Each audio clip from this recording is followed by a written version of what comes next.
Mure adoh suker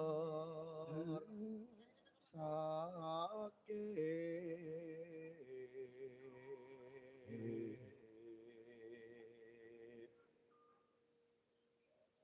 kia kia kia tus panjang karya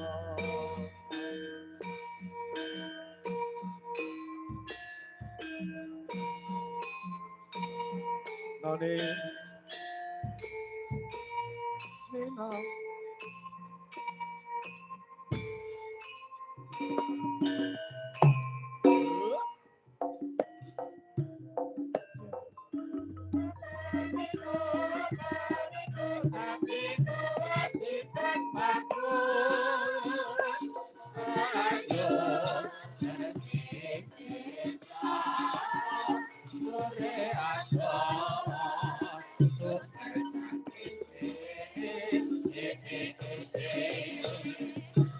Kibar kali.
Bersih desa wis diaturke pamundhutane panjenengane Bapak RW Bapak Purwadi. Ayah.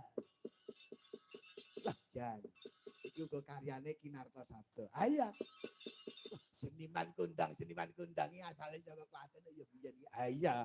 Klaten. Dalang kondang biyen kuwi Mbah Pujo Sumarto. Kuwi mbahmu kuwasa Klaten. Sak surute Mbah Pujo Sumarto. Terus mbahmu Narto Sabda. Jarine Semarang kuwi lahir saka Keranggungan ya Klaten. Kawarga Ki Haji Anom Surata. Kuwi daleme ya Bogor Klaten, Bogor Klaten aja. Kawarga Ki Warsena Sleng. Kuwi Klaten. Pak Mantep Sudarsono bae ya saka Klaten. Kanang Dawa. Kuwi tunggale mbah awake dhewe lho piye. Wah, yen ngono aku karo kowe iki sih. Trah dalang kencer-kencer. Wah, piye nek.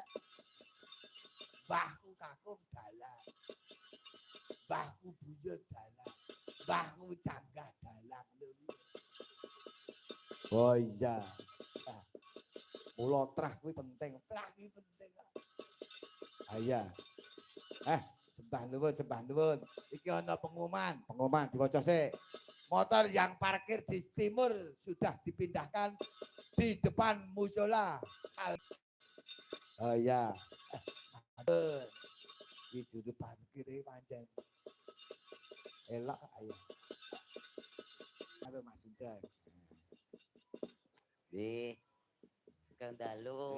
Mas Lahir nika lajengaken wau limbukan iki gara-gara kaselan karo anu apa perang gagah awak desa Leren.